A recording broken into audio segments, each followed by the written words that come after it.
But General Hurayrah, I know there are so many questions about Syria's transition, and after coming off of a 50-year Assad rule and ISIS mostly defeated, and I know you helped with you just talked about it briefly, with the agreement between integrating the Syrian Kurdish forces with the government forces of Syria. How's that integration actually going? I would tell you it's actually going well right now. There's some sticking points, but what's happening is you have the Syrian Kurds are talking directly to al-Shara and the Syrian government right now. Turkey has played a positive role in that as well, but I think that we're on a good path right now. And do you envision that integration could also include other minority militia like the Druze or the Christians or Alawites in Syria? It could. Right now, though, I mean, we're focused on our partner that we have right now up in the northeast, and that's the Kurds. Very good. And our counter-ISIS train and equip fund, which helped the Syrian Kurds destroy ISIS, could be wrapping up.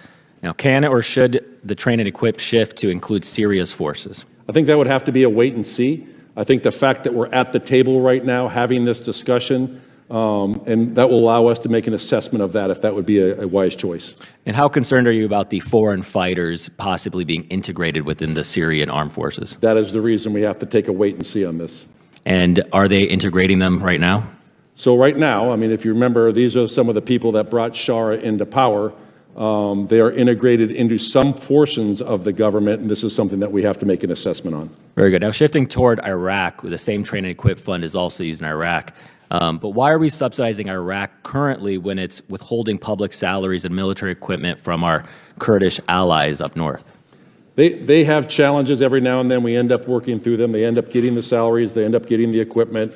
There's always small frictions that we have to work through, but they are getting what they need. Sure. And Iran's stronghold within Iraq, is that presence increasing even despite all of the setbacks that Iran has been facing the last few months? I think Iran is trying to double down on getting a grip inside of Iraq, but I think Iraq is a sovereign nation, and they don't want to be a vassal state of Iran. Of course, but although there's a lot of Iranian militias currently still operating Iraq, I know they're holding a hostage, Elizabeth Surkov, that we want released as well. But how do you envision us pulling Iraq from Iran's stronghold? It is a challenge because it's their next door neighbor. We partner at the military level with the Iraqi security forces to go after ISIS. They are doing actually a very good job in terms of going after ISIS. We killed the #2 ISIS, global #2 ISIS, Abu Khadija, out in the Anbar with the assistance of the Iraqis. So I think from a military to military standpoint, they understand the need and why they want to have a relationship with the West. There are a lot of other reasons at the State Department level on why we want to have a relationship with Iraq. A stable Iraq helps with a stable Middle East. Thank you, General. And shifting to Africom, General Langley, I know you have a lot of positive things to say about Morocco, and I do as well, as they were the first country to recognize the United States independence, and it seems like their alliance is increasing with us.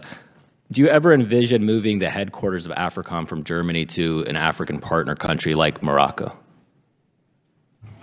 Congressman, thanks for that question. And as I would look at it from the operational perspective, cost-benefit analysis, the benefit of moving to Morocco would not exceed the cost. The benefit operationally of us being able to operate from Stuttgart headquarters onto it does not benefit in amount. The cost of moving the headquarters would be a big dent to our budget. So I would say from a cost analysis perspective, I think we are advantageous where we are right now. When we look at the overall costs, we would not be benefiting from moving our headquarters onto the African continent at large. But let me just say, Morocco is a great partner, and what they do in exporting security is tremendous, especially in the sub-Saharan countries. Very good. Chairman, I yield back. And since Hamas's October 7th terrorist attack against Israel, one notable development has been the strengthening of military and security partnerships between Israel and its Arab neighbors, especially evident during the 2 Iranian missile and drone attacks last year.